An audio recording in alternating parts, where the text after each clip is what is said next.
Hello guys, welcome back to this channel. In today's video, I'm going to show you how you can hide like counts on Instagram.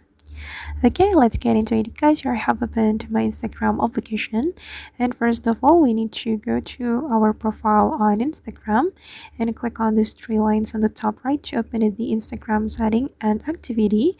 And here you have to find the like and share counts.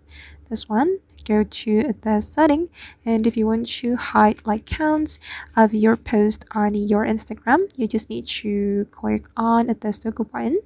Activate this feature to hide like counts of your post on Instagram. And you can read the explanation right here. On Instagram, the number of likes on posts and reels from other accounts will be hidden as well.